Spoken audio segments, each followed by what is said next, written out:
Hi, everyone. My name is Suzanne Hume, and I am the Educational Director and founder of CleanEarthForKids.org. We're so excited to have you with us tonight. We have our special guest, Jorge Gonzalez from the Environmental Health Coalition. We're so excited about the important work that he's been doing. And all of EHC and all of you guys out there, thank you so much for all that you do. We also have our youth board and interns on, and they're going to share some things that they've been working on. We're excited for you to join us at cleanearthforkids.org. We'll go ahead and start with Leanna. Thank you, Suzanne. Hi, everyone. My name is Leanna, and at Clean for Kids, we have 6 teams, and social, climate, racial, and environmental justice are foundational to all of what we do. And that is why it's so important that we have our guest, Jorge Gonzalez of the Environmental Health Coalition tonight. The Environmental Health Coalition has a numerous amount of initiatives, including climate justice, toxic-free neighborhoods, border environmental justice, and voter empowerment. And this is all done through leadership development and organizing and advocacy within San Diego and the Tijuana area. You guys are awesome. You guys are the experts, the next generation of leaders. I think that will make sure that all of this gets implemented and we see positive change in our communities. I have a presentation for you all. I'll try to make it short and brief. I know there's a lot we can get much into the weeds, but you guys are already on the right track. So I have faith. You guys are becoming experts into a lot of what I'm saying now. So I don't think I have to go into very much detail, considering you guys already know a lot of this. So once again, I'm Jorge Gonzalez. I'm the regional organizer and also the civic engagement organizer at the Environmental Health Coalition. So I'm sort of a hybrid version of what can be done in organizations and nonprofits, where you manage both the civic engagement and also do organizing and policy and all that fun stuff. A lot of what you all are saying, you know, it are things that we work in on the ground, and the organization has been around for a long time.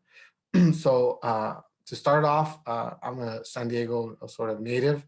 I was sort of raised here in San Diego, in Chula Vista, San Isidro, and I grew up with these environmental injustices. I've very much firsthand experienced them before I even knew that they had a term or knew that there was policy behind it, or discriminatory policies or neglection, right, from government. I got my bachelor's degree from UC Davis and my master's from the University of Santa Barbara. And I wanted to come back to my community and sort of give back, right? That was my hope. But I also needed to understand local government, and a lot of what you guys know now at your age, I didn't know, right? So I had a learning curve for sure, because I wasn't really exposed to this policy advocacy and awareness at an early age. So yet I think my experience gave me the opportunity to really dive deep into this. So I started organizing in college for the Dreamer Act, right? The DREAM Act, eventually known as the Dreamers, AB 540 back in the days. And that got me involved in student-led movements and social movements. And then I ended up studying it in college and for my master's degree.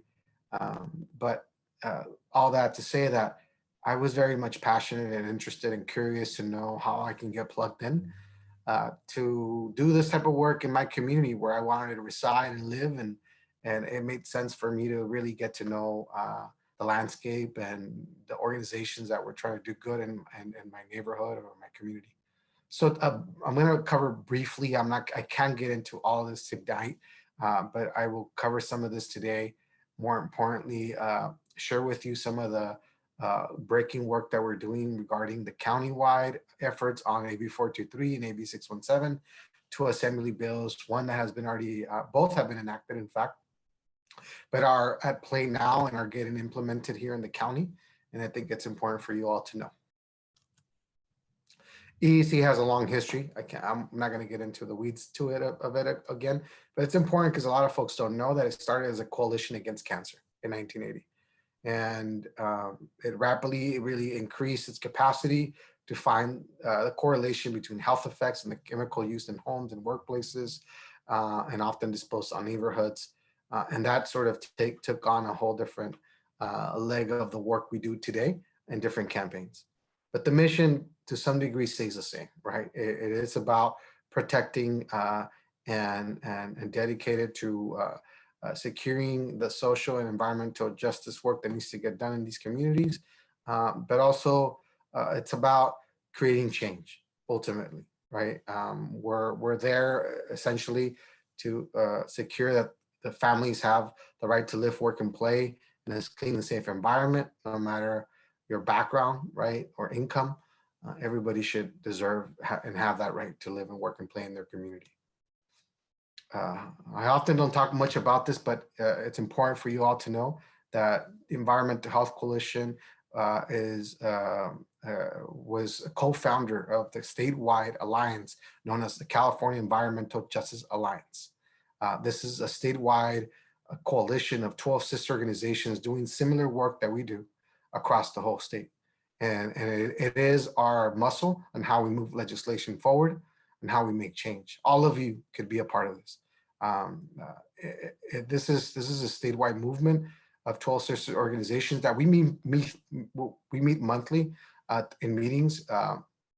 Pre-pandemic, we would meet at the Capitol, as you see in this picture, and we would do lobby visits where we would educate legislators. And believe it or not, a lot of legislators and assembly members are not informed, or senators are not informed on these pressing issues in communities. And we understand they have a lot sometimes in their portfolio and that they're dealing with. They're trying to pass their own assembly bills. So it's important for us to really educate them and bring families and community members that are impacted by these issues directly to these conversations. So oftentimes we take community members to these meetings. So it's not just advocates or organizers, but it's community themselves that attend these workshops. They're called Congreso at the Capitol, and there's training, there's capacity. They prepare you on how to do lobby visits and so forth. So this is pretty exciting work. This is a statewide movement, and we're part of the climate action movement around the whole country. And that's a whole different branch. I should add that next time. But for now, I think it's important for y'all to know that what we do here, it's connected to a whole statewide movement. We run different campaigns. So some of you talked about truck idling earlier. That's something we do. In fact, I was responsible for implementing the first truck ordinance in Barrio Logan, or to say the city of San Diego. We have truck resolutions and then we have truck ordinances, and I'll explain a little bit about what the difference are. We manage different campaigns, from climate justice to toxic-free neighborhoods that deal with a lot of land use and air monitoring and air pollution, to healthy kids, where we do healthy home visits and we talk about toxic chemicals, lead in the paint outside of the home and how it comes inside and how it gets digested by kids and the harms that it has on everybody in the household. And then we talk about how voter empowerment is important. We need to hold our officials accountable and how that takes voting power. And our communities, unfortunately, have a very low propensity history of voting. So turnout is very low, especially in the primary elections, and a lot of important things happening in primary elections, right? So we get to vote in the primary elections and then the general elections. But the primaries, a lot of things sometimes are, squeezed into those ballots and folks don't know about them. So we get a 15 to 25% voter turnout, right? Very, very low when you compare it to the rest of the county. Our lead-free campaign on candy, that's an ongoing campaign that started back in the early 2000s that helped prevent lead candy from coming into the country, and also raising awareness on the issue.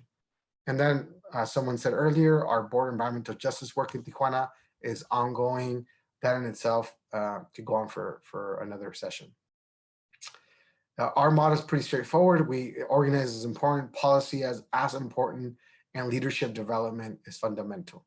We have this training institute called SALTA, or Leadership Institute, Environmental Justice Leaders Training Institute, that we host once a year. And this time around, we're hosting them virtually, so I think there's no capacity to them. So if you want to learn more about the work we do there, or want to invite your parents to learn more, there's more information on our website regarding that, or in our social media sites. It's all about really training the next generation, right? Those that are facing and confronting these issues directly, those that have kids with asthma, those have been hit by some, heavy by the amount of traffic that goes through their community. Those that are impacted by all the environmental injustice, right, that happens in their community. These are the folks that come with stories that I have personally lived it. And there's multiple languages, it doesn't have one language, one face. Everybody experiences it in different ways.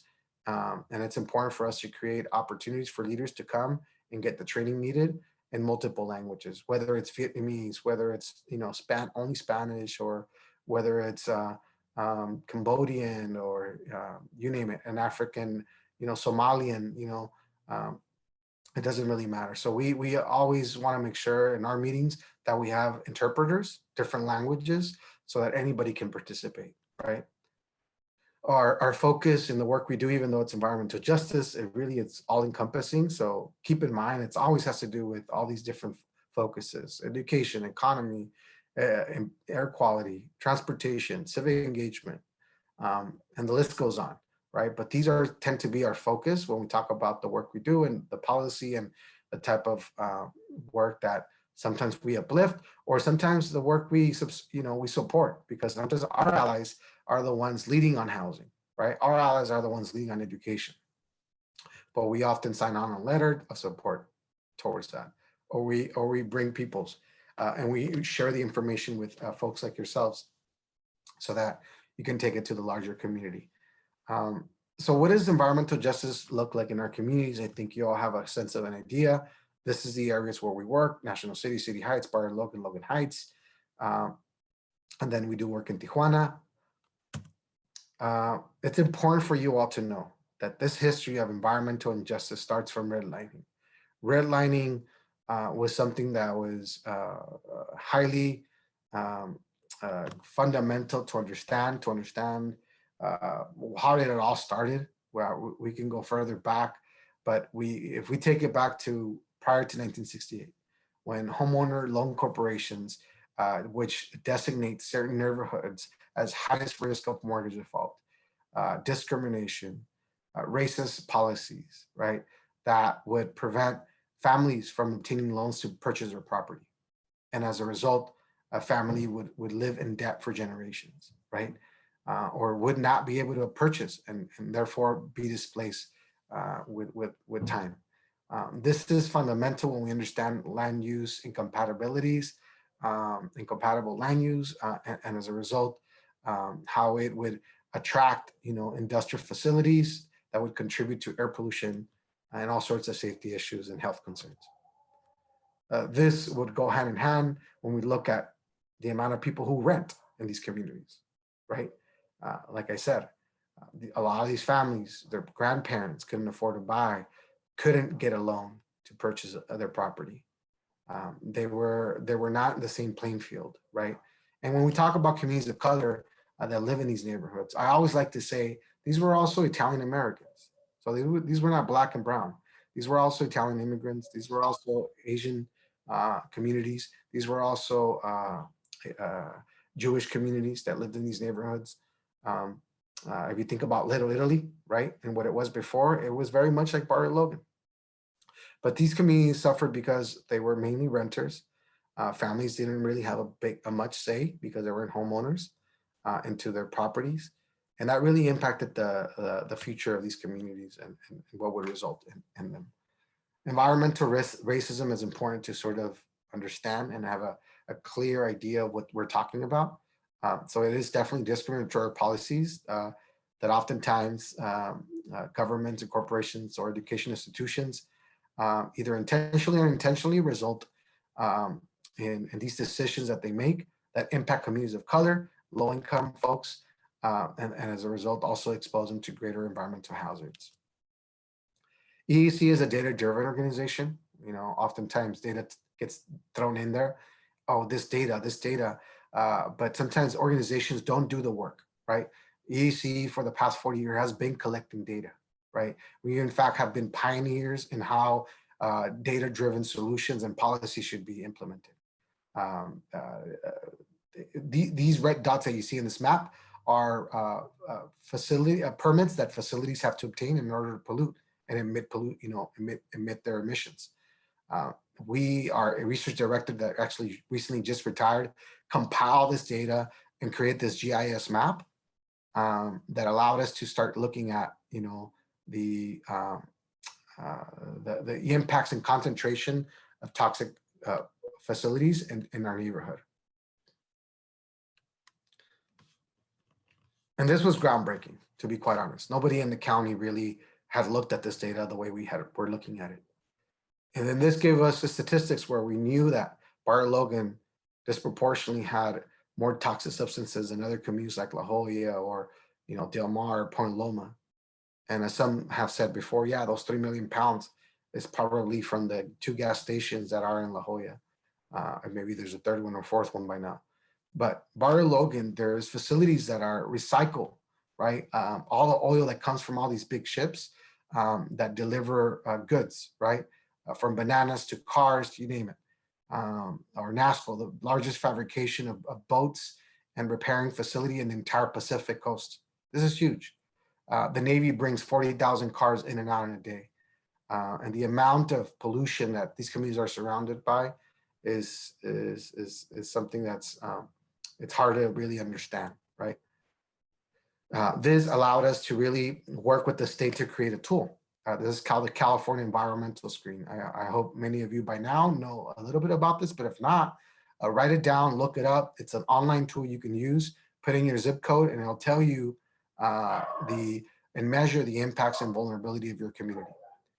By no coincidence, Barrio Logan and the communities we work in are the highest, right, in the Cal Enviro Screen, having the highest worst air quality, but also being one of the ones, some of the communities that have the highest social and health vulnerability rates in the whole state of California. Barrio Logan being placed in the top 5 percentile, along with Logan Heights and Sherman Heights. And then you have National City. I think to a large degree because they're surrounded by freeways. We have NASCO and the Navy, right? Really impacting the daily experience of families there. And then the incompatible land use, Barrio Logan has the oldest community plan update since 1978, and that results in incompatible land use and residential zones next to highly industrial areas. Like I said, the port, we've been advocating, so EAC advocates both at the city, at the county, and then we have the port, which is its own government agency. They have their own government, right? Port commissioners that get appointed by each city. And they play a key role on our goods movement.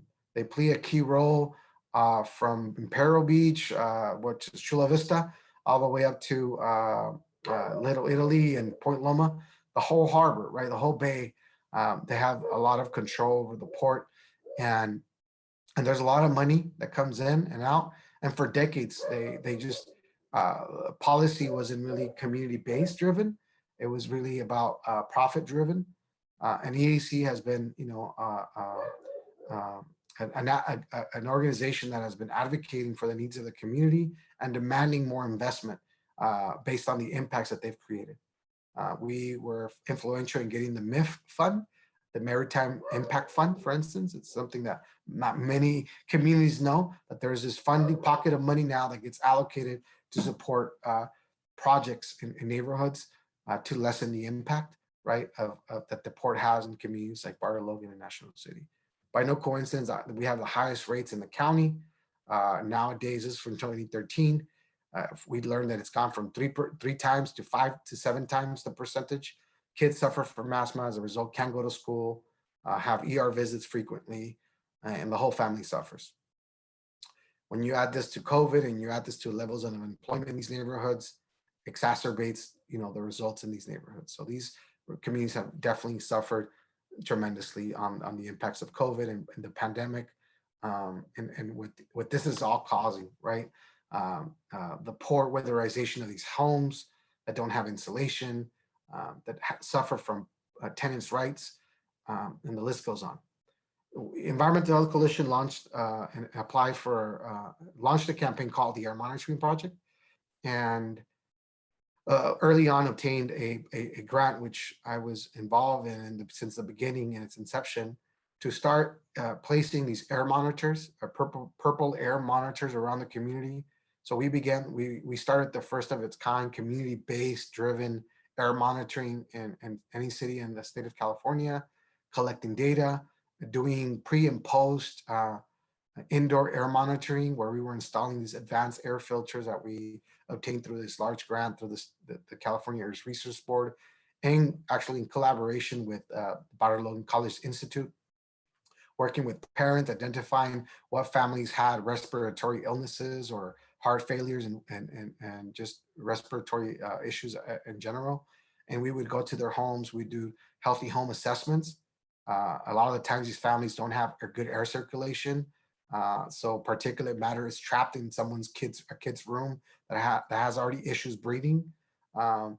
So we were finding that sometimes the air quality inside some families' home was much worse than outside. Oftentimes because of poor air circulations, windows don't work, proximity to a house next door, various reasons. I was doing a lot of these healthy home assessments, and it was quite interesting what we were finding. So this all relates to planning, land use. How do you designate certain areas? You think this would be something city planners would always sort of have in mind, but oftentimes there's lobbyists, right? Lobbies that influence policy, that with money, they influence how land zoning gets designated. So for us, it's important to make sure that community plans meet the needs of a community and their community-driven processes, right? And that really protect sensitive uses in our neighborhoods, from schools, childcare centers, parks, things that we take for granted. But in our communities, a lot of the times they're fought for. These are not given, right? And hazard uses, again, redlining had contributed a lot to this. It designated these areas as ideal locations to place recycling centers, junkyards, right? And not really thinking of people's and the health consequences that they would result later on, right? Unintentionally or intentionally. Again, this is part of the environmental racism that we've been seeing for decades. So these facilities are allowed in communities like Barrio Logan, whether it's heavy or medium industry, to be adjacent to senior housing, for instance. We know that particulate matter, PM 2.5, which is ultrafine particulate matter, that it's brake dust many a times, or car exhaustion, right? Or diesel emissions. We know how hazardous these chemicals are, and yet we know that our bodies consume this, whether it's inhaling, by touching them, or consuming them, whether it's in our water, whether it's in that dust outside of our doors or in the floors as kids are crawling, right?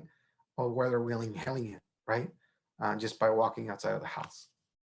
We know it affects our mental state. We know it affects our bodies, the way we digest. It's beyond, I think, what few experts would think 20 years ago. So it goes to say that there's a lot more work to be done, a lot more to be studied, and to correlate this data that for the longest hasn't been really looked thoroughly and look with grain of detail to know how these communities are impacted today, right? And when we talk about particulate matter 2.5, it's ultra fine. It can travel through our bloodstream, right? And clogged our lungs, right? Clogged our body functions. And this goes hand in hand, right? When you add the layer of COVID today. There's multiple studies that sort of speak to this, right? I don't need to go into much detail. EAC is a very solution-based driven organization. We don't just point to the issue. We have been experts to some degree on solutions. We know what it takes, whether it's quantitative data or qualitative data. We know that we need real, substantial solutions that have metrics, right? Barrio Logan, we knew that this facility was polluting for the longest, and the local air pollution control district wasn't doing much. They, in fact, didn't have the capacity to do it. We contacted back in the 90s the Environmental Protection Agency, EPA, to help us launch a campaign against this facility, or at least study them. They invested $1.2 million and fined them 106 times, right, for the illegal disposal of their emissions. A resident next to them, a father and a son, were diagnosed with cancer, and that sort of led us to launch a campaign that would update the community plan update for Barrio Logan to prohibit and prevent these type of facilities to be next to residential homes. This is today the case. It continues to be the issue. The community plan update hasn't been updated since. Even though we shut down this facility, we knew that we couldn't go after each facility one at a time because it was just too much time and resources, and the answer was to update the community plan. That took place from 2008 to 2006 to 2013. EAC got, Environmental Health Coalition got together a bunch of stakeholders to figure out solutions. The community looked at old community plan updates that looked like a rainbow, right? Everything was mixed in a community. And then the community got its community plan update passed in 2013. Industry, those that profit from these industries went against the community's will, launched a campaign, went through a referendum process, put it in the June ballot when people don't get out to vote. It was a citywide vote. So a lot of folks were confused. They had a $1.5 million to lie to folks, saying that if the community plan update was to pass, 40,000 jobs would be lost. The Navy would have to relocate.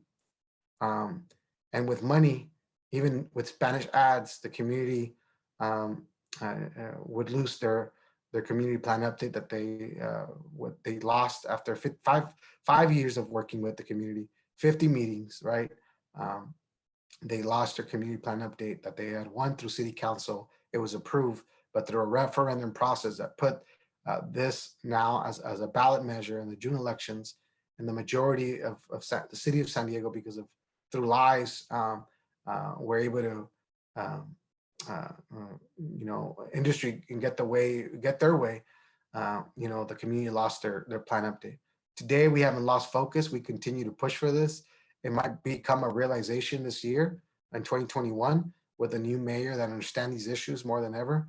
I think we have a good chance. The community has really been meeting with industry since then, unfolding and taking the veil from all these lies.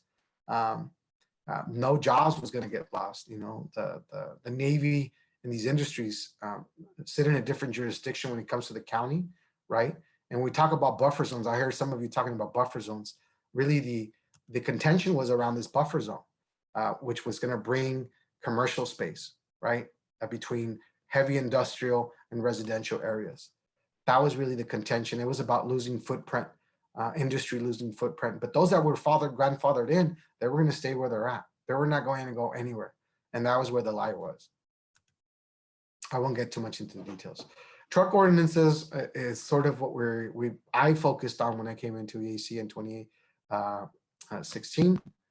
And there was a lot of truck signs and that would prevent truck idlings from coming through the neighborhood, but there wasn't an ordinance, something that would enforce and have police officers, give truck drivers a warning and hand them a pamphlet or some infographic to let them know that this was not the designated route.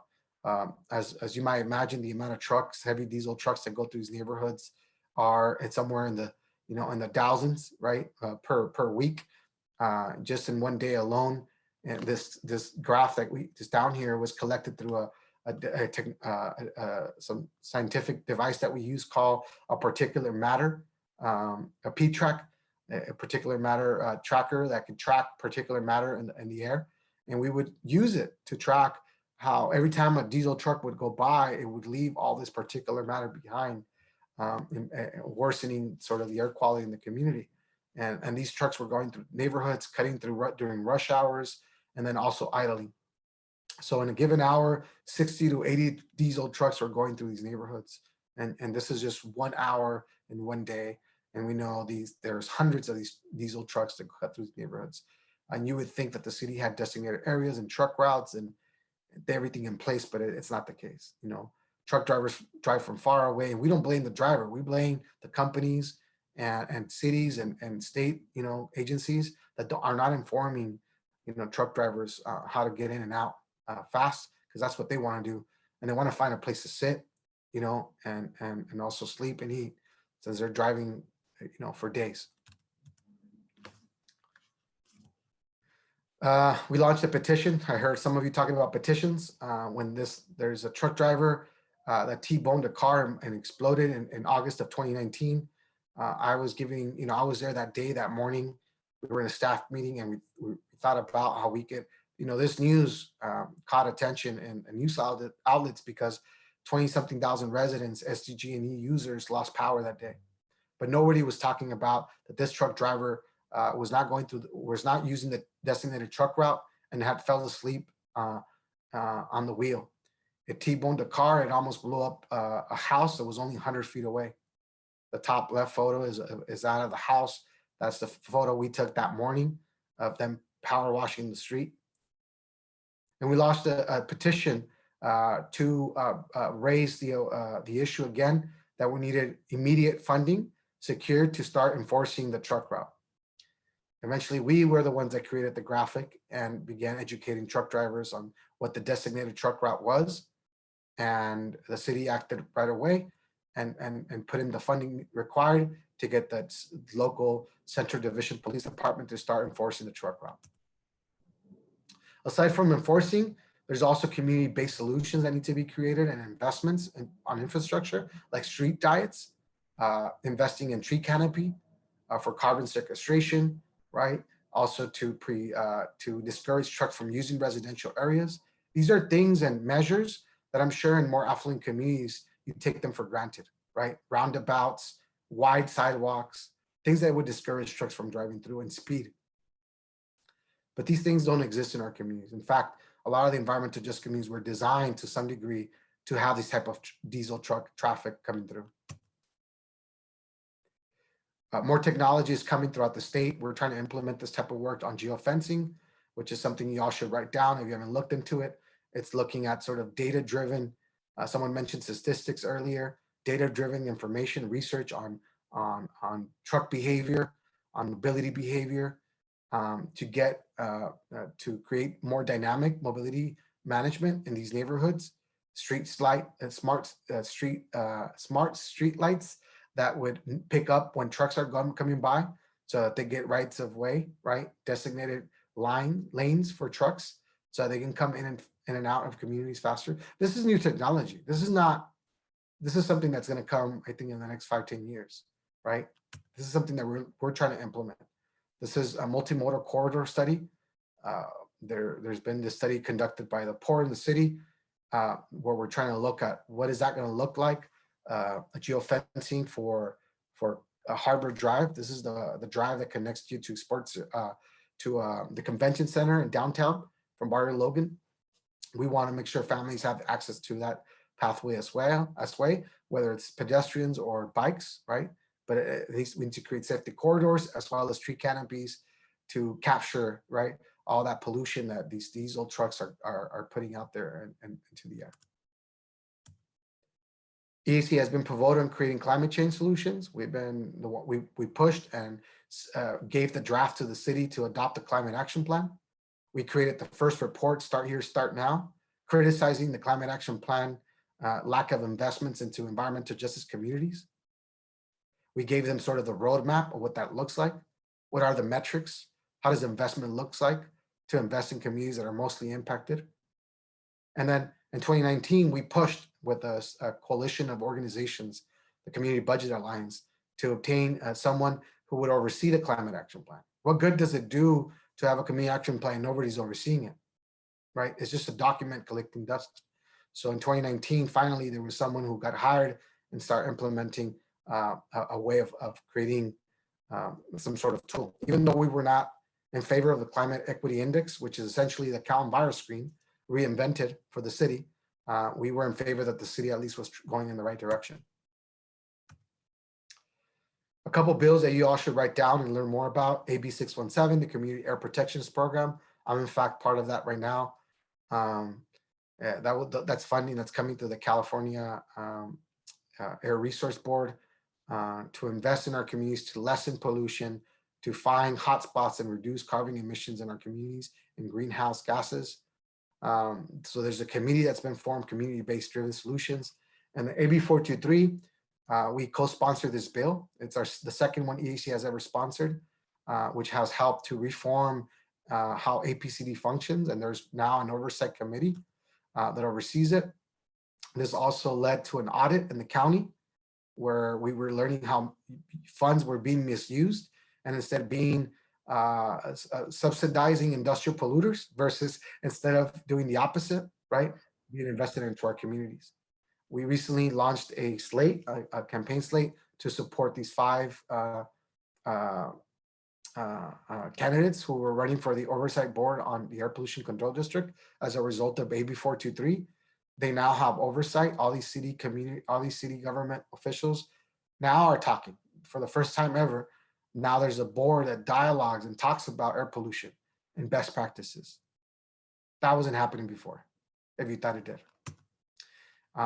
And so there's a new, I encourage you all to look at the San Diego Union Tribune recent article on this topic. Take a look at that. And that's about it for now. I want to stop there. I was trying to go pretty fast here, but I hope you guys picked up on the most important things. Follow us on Instagram, on Facebook. That's the best way to stay engaged with the work we do. And by no means, reach out to me through my email, jorge@environmentalhealth.org. I would just like to say something really quickly. I would just like to say before I turn it over to Darren, what I'd like to say is thank you so much for the presentation. We're so excited to be working with you on these issues, and we know that you'll be back. So today was just the beginning for these youth to hear about this, although Leanna had known about this prior, and we've talked about things, but it's the first time they've had an opportunity to meet with you. So we know that you'll be back, and we're really excited to work together. So I will turn this over to Darren. I think she has some things that she'd like to say to you, and say thank you as well. All right. Thank you, Suzanne. And of course, thank you so much to Jorge Gonzalez. That was an amazing presentation. And although I know that we know a lot about this stuff at Cleaner for Kids, I probably speak for all of us when I say that I learned a lot from this presentation. And so thank you so much for the information and for explaining what your organization does. So just briefly, before I turn it over to Yusuf Miller, I'd like to just talk about atrazine. There's a petition to ban atrazine. So we're asking the EPA to ban it. It's linked to sex change in frogs. There was a study done by UC Berkeley that found that 1 in 10 male frogs changed or turned into female frogs, and 75% of the male frogs lost their abilities to reproduce. So it's harmful for animals, also for humans. Atrazine is linked to health effects like cancer, shortened pregnancies, and hormone disruption. And so the EPA is currently evaluating atrazine. So we would like to just put pressure on them and ask them to ban it. So someone will probably put the link in the chat where I can, just to sign that petition. We also welcome students watching to earn community service by taking notes, creating infographics, art, music, video clips, poetry, and so much more about what you learned tonight. More information is on our website at cleanforkids.org. And you are welcome to visit our Clean for Kids YouTube channel.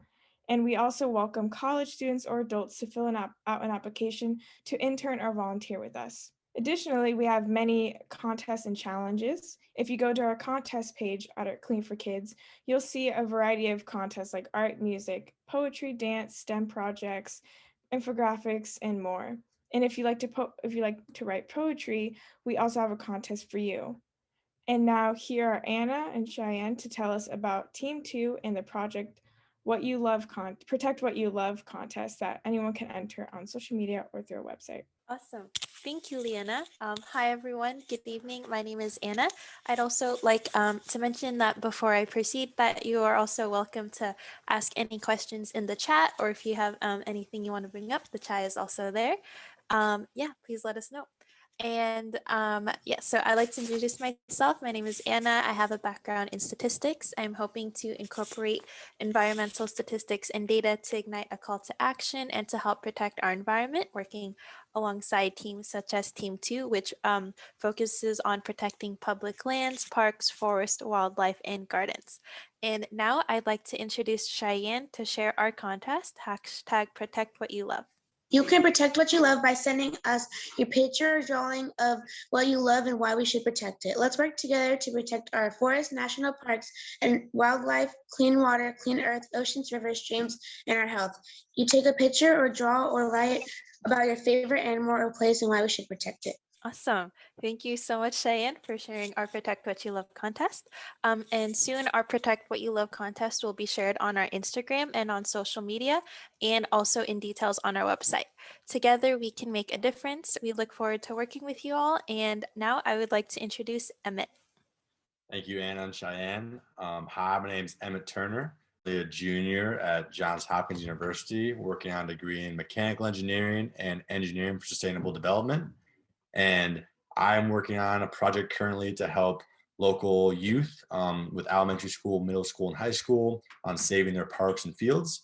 A lot of parks these days are the material for the grounds being made with reused rubber and old tires, which can be harmful to the environment when it runs off into extremes in the ocean. And so we are creating a design project and a contest for middle school, elementary kids, and high school kids to submit their local parks and then tell us what would be a better material and reusable choice that they can try and talk to their teachers and local officials to help implement. So we're working on that project and it's very fun. I'm excited to get off the ground.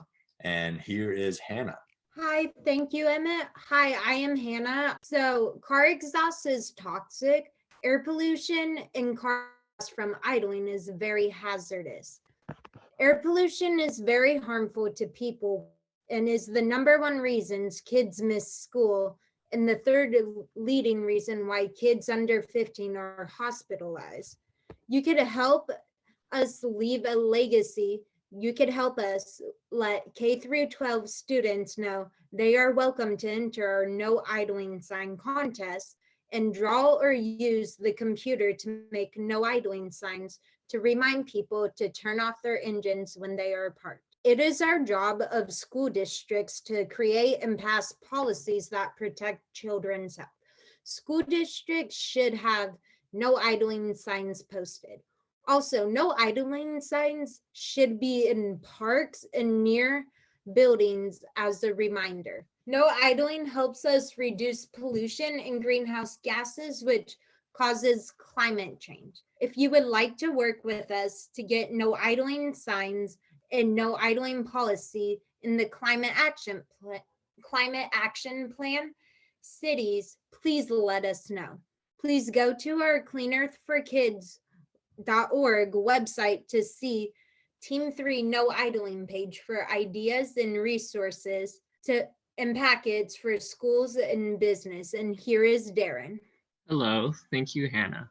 I'm currently studying as a junior at UCSD, majoring in molecular cellular biology, and I work with teams 3 and 5 with clean air and pesticides. And going off of what Hannah said, we want to let you know that pesticides, or besides working on passing and getting no idling signs at schools, universities, parks, and in front of city buildings, we're adding the no idling policy to CAP, which stands for Climate Action Plan. So Team 3 also supports clean air initiatives, including zero emission vehicles for cars, trucks, and fleets, safe routes to school to allow students to safely walk or bike to school, and also school districts establishing drop-off points where students are escorted to school. We also have an air pollution educational campaign about wood and charcoal pollution and how it harms people. And we have an indoor air pollution campaign as well. We support legislation such as CARB, which stands for California Air Resources Board, and we're working on buffer zones away from oil and gas, which is AB 345, and buffer zones for pesticide drift. We look forward to the presentation by Environmental Health Coalition tonight. So thank you, and now here's Jillian. Thank you, Darren, for sharing such important information. Hi, everyone. My name is Jillian. I am working closely with Teams 3, which is protecting clean air, and Teams 5, which stop toxic pesticides. I'm a sophomore at UNC here in North Carolina. So I'm here from a long ways away, and I'm hopefully taking Clean Earth for Kids to North Carolina here soon. And I wanted to share with you a couple of petitions that are extremely important to us personally and to our guest speaker today. I'll be sure to share this link in the chat when I'm done telling you about it, but we want to support the Anti-Racism in Public Health Act. This declares racism a public health crisis, and it creates a national center for anti-racism and a law enforcement violence prevention program at the CDC. People of color have higher rates of diabetes, hypertension, and heart disease compared to other groups.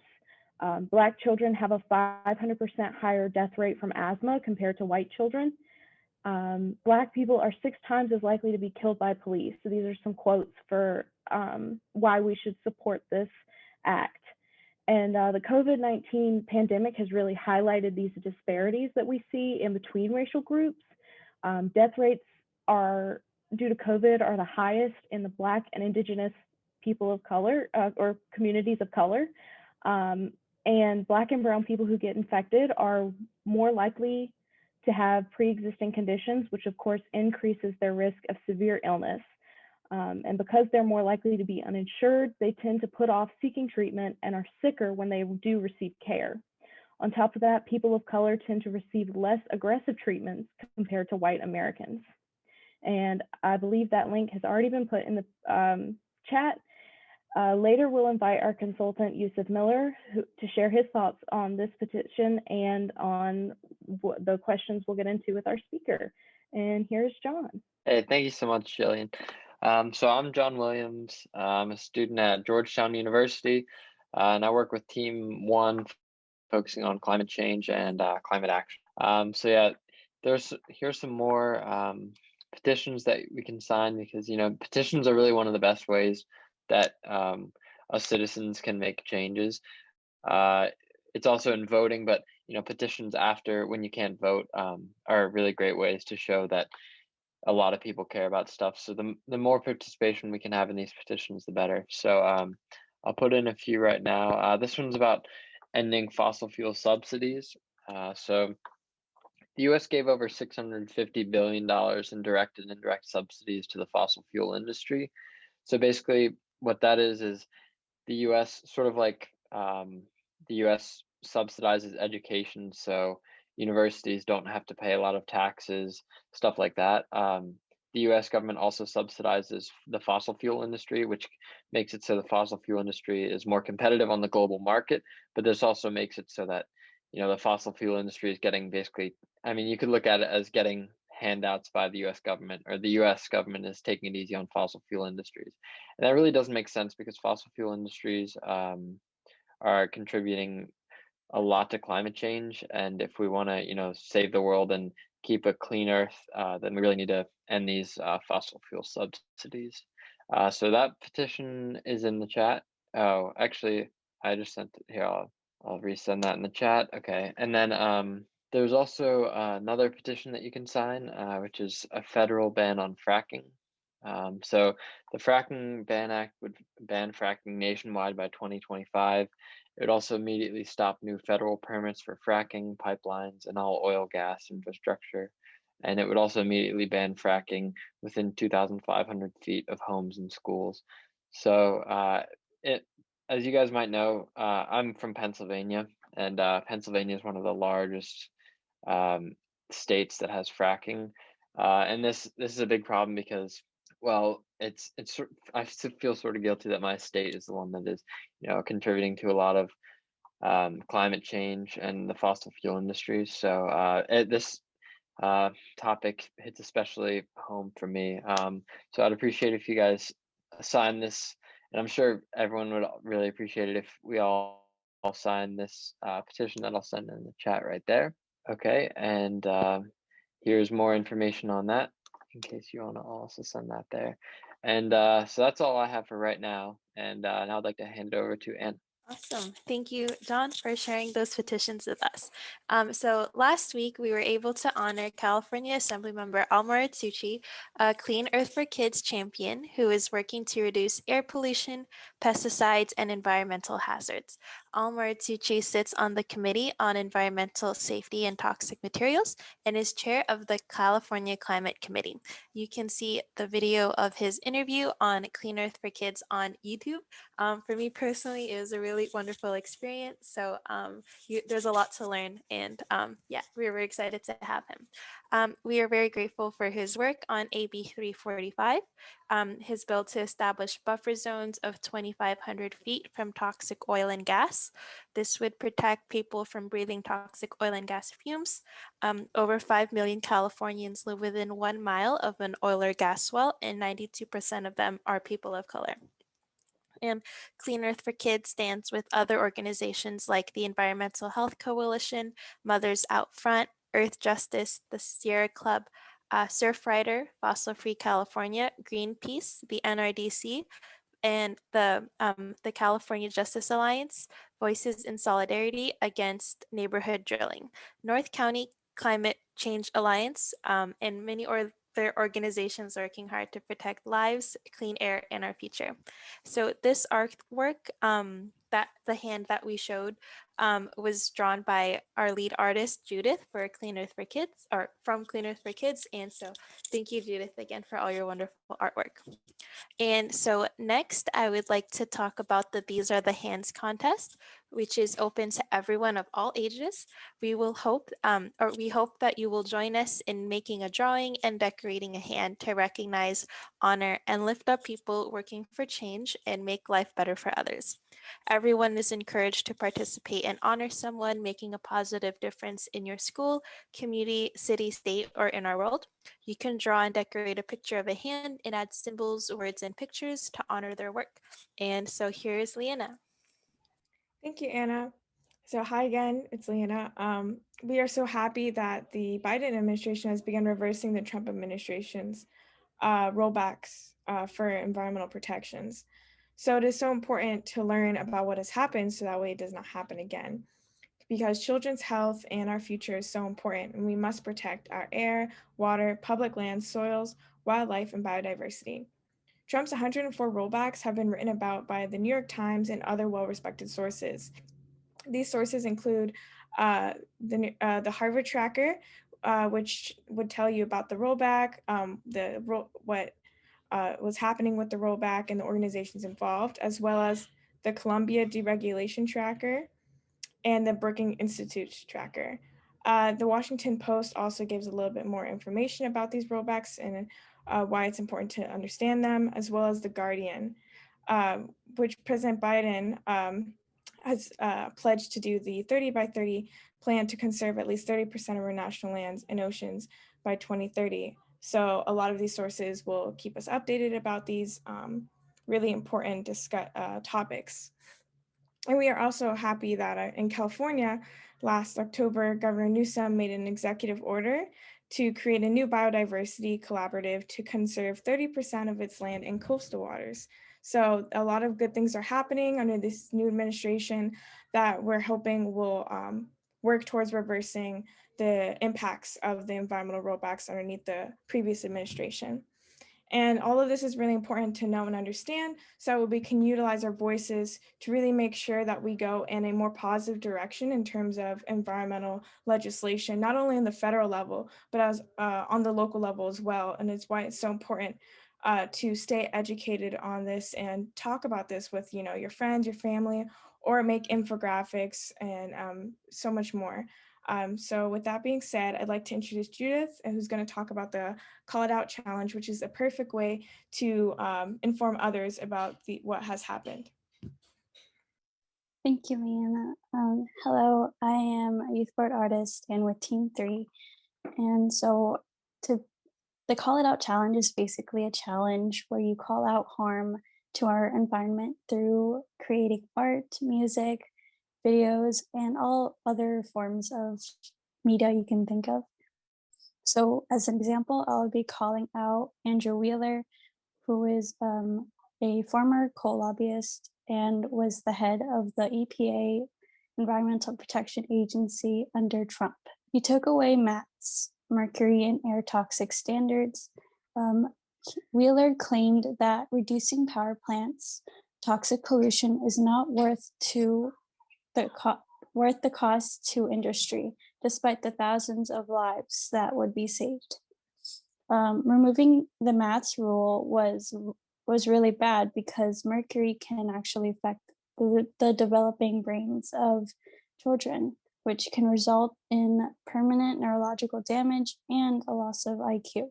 Children who live near power plants are exposed to these toxins, and that is just heartbreaking. We must have someone appointed to the EPA who will actually protect children's health, clean air, clean water, and our public lands. So yes, that is an example of a call-out challenge. I would also like to add that luckily on January 20th, President Biden signed the executive order called Protecting Public Health and the Environment and Restoring Science to Tackle the Climate Crisis. This order started the review of almost 50 environmental rules and regulations that were rolled back under Trump, including the MATS rule. We can't wait for kids to be protected from mercury again. And next, I also like to add that next week I'll be announcing the Today Is calendar contest, where you can create art, music, video clips, blog posts, and talk about what happened today and what its significance is. So thank you to Janice, Neem, and others who work hard on our calendar. Darren, would you like to share? Okay, go ahead. So next week we'll go more into depth about pesticides and talk about how they're being used near schools and homes and what you can do to help in your city, county, and school.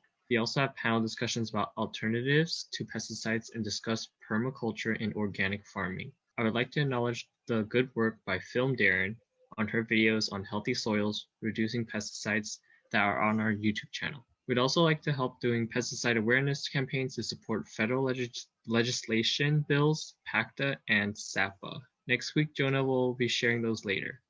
Right now, I would like to share a petition to ask Congress and the Biden administration to shift to regenerative organic farming.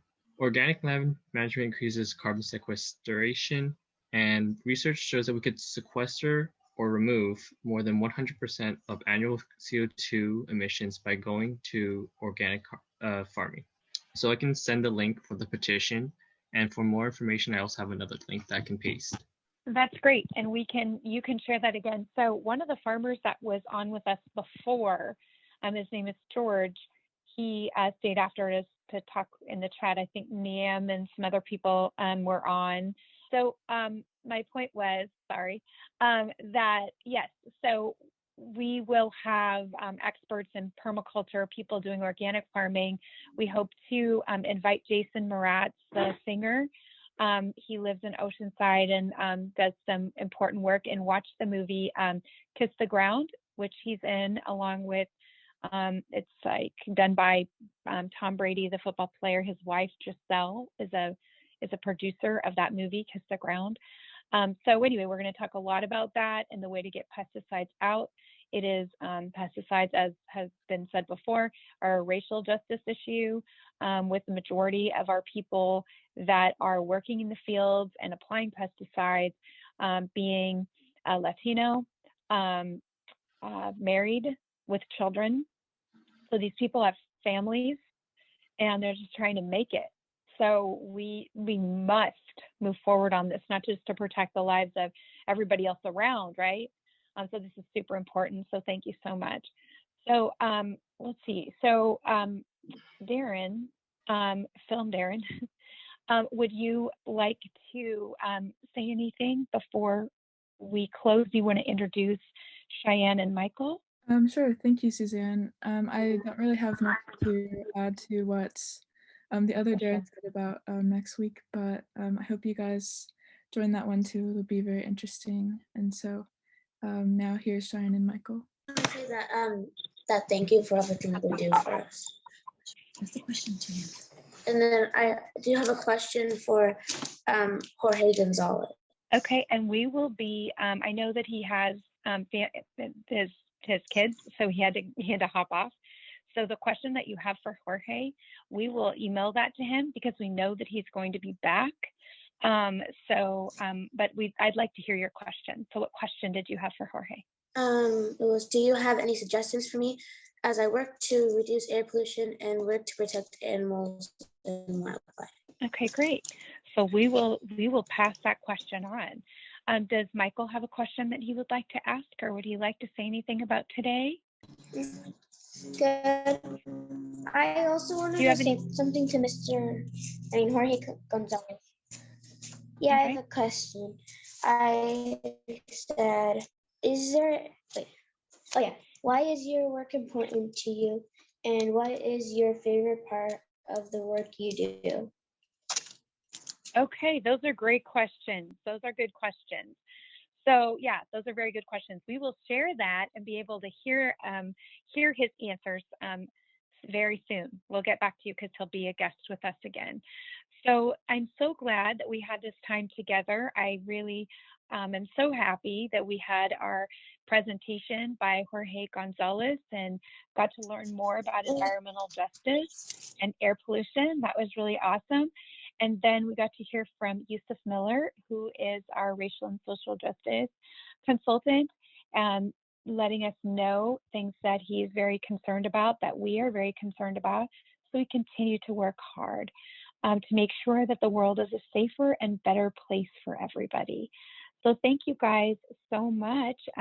Judith, would you like to say anything before we close? I just, even though he already left, I just like to thank him for just such an amazing presentation. It really informed all of us about what he does, and he's just an amazing person who works hard to make a difference, and we really appreciate that. Thank you so much. So, okay, we're getting ready to hop off. Hannah, would you like to say anything before we close? I just wanted to say thank you for everyone that helped us and support us, and that's keeping and supporting us, and to please continue what you're doing. Yes, absolutely. We're so appreciative of people here on the panel discussion, our consultants, and then of course our board member, Jay Kleffenstein, who's always here supporting us, and Sydney Pitcher, one of our favorite volunteers. And, Craig is here and others are here as well. So we're so grateful for them. So thank you so much. So Darren, would you like to tell everyone good night for us, please? There are two of you. So, okay, Film Darren, would you like to close off for tonight? Sure. Thank you, Suzanne. First of all, thank you everyone for attending. It means a lot to us that you come here every week to learn from us. And thank you to all of my fellow panel members for sharing amazing information as always. And I hope everyone has a fun and relaxing night tonight. Great. So I'll just ask quickly. So Darren Chung, is there anything you'd like to add? No, she said it better than I could have, so yeah. Okay, she's amazing like that, right? No, you're amazing as well. Okay, thank you so much from all of us at Cleaners for Kids. We are excited to see you next week. We're going to fight those pesticides and keep people safe. So thank you again so much for being here. I will stay on the call. These guys will be hopping off. Most likely, they're welcome to stay on, but most likely they'll be hopping off. And I look forward to talking with you guys. And I have time this weekend if people are interested in or need anything. So thanks so much and have a great night.